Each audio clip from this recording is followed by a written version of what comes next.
desenvolvimento de fantasias fez o nome de Clóvis Bornai um grande carnavalesco e museólogo.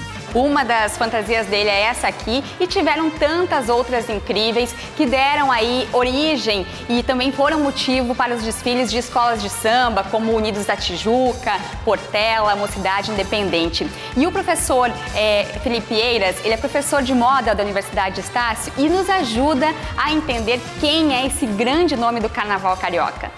O Clóvis, na verdade, ele foi, talvez, acho que a figura mais representativa do carnaval aqui no Rio, né? Principalmente participando de grandes concursos de fantasia e sendo carnavalesco, que nem você falou. Ele traz elementos novos e elementos principalmente que hoje caracterizam essa festa, que é o luxo extremo. Tanto da manufatura da roupa, ou seja, fazer a roupa, quanto o trabalho de pesquisa para executá-la, como cartela de cor, material, tudo isso que envolve a confecção de uma fantasia dessa.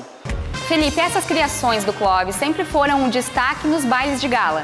Sim, sempre foram destaque nos bailes de gala e também nas escolas de samba, porque normalmente essas fantasias elas eram levadas para a escola de samba, acompanhavam um tema, né? O interessante é que algumas das vezes é o próprio que ele, vamos dizer assim, ele orça e faz a fantasia, né? Que é uma mini fortuna, e isso envolve paixão, dedicação e esse amor pelo carnaval. E isso a gente consegue enxergar no trabalho dele, de outras pessoas que fizeram isso. Mas o grande destaque do Clóvis foi nesses salões, inclusive é uma memória que eu tenho de infância, de ver esses concursos e ver sempre a fantasia do Clóvis Bornai, que era realmente o destaque do evento. Todo esse luxo, todo esse brilho que a gente vê na fantasia do Clóvis Bornai, isso também remonta a um processo histórico enquanto humanidade.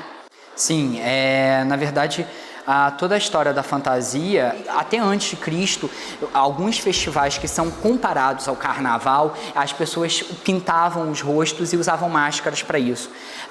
Esse processo foi evoluindo e mais ou menos ele vai virar, isso existia na Roma Antiga, existia um festival que era para Saturno muito parecido com o que a gente conhece hoje como carnaval, e depois com a chegada da religião cristã católica, a gente vai ter isso no período antes da quaresma, então por isso esse excesso, porque era o período que eles tinham para comer, né, em vez de que eles iam passar um período de privação de 40 dias. Então era uma festa muito grande para isso.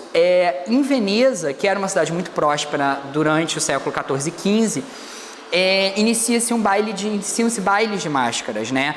E essa festa também é movida a esse excesso. Então, se fantasiar era justamente você ser uma outra pessoa, né? Fazer o que ele fazia, você vira um personagem. Aquele personagem, quando ninguém te reconhece, pode fazer tudo. Então a ideia da fantasia, ela tem isso e ela começa nas máscaras. Essas máscaras antes eram vestidas com capas e chapéus, até que elas começam a evoluir para o quê? Para roupa, porque a máscara ela tinha uma inspiração de um personagem e depois você tinha que se vestir daquele personagem. Os bailes, eles têm origem com a corte chegando no Brasil, né? Principalmente no século XIX, eles trazem é uma tradição francesa, eles trazem para cá essa tradição e ela era inicialmente destinada a uma elite. Essa elite frequentava esses bailes, você pagava que nem hoje para entrar, você ia de certa forma fantasiado, vamos colocar assim, tinha, vamos dizer, um código para você frequentar essa festa, e elas foram crescendo, essas festas foram tomando corpo e começou uma divisão que existe até hoje, as festas, né, fechadas, e os blocos de rua. Dessa trajetória histórica, o que a gente ainda pode perceber nas fantasias do Clóvis Bornai? O Clóvis, ele traz vamos dizer assim, a execução dessa roupa de uma maneira quase que, eu comparo que quase uma alta costura. Ele faz a roupa de uma maneira tão minuciosa, tão sofisticada, tão elegante, com um preciosismo tão grande, que eu acho que o legado dele hoje para o carnaval é justamente isso, é esse preciosismo, é esse luxo, é esse excesso, que na verdade tem origem, inclusive no próprio conceito do carnaval, que é o excesso, que é o luxo, que é, vamos dizer assim, o exagero. E no período dele, ele foi um inovador.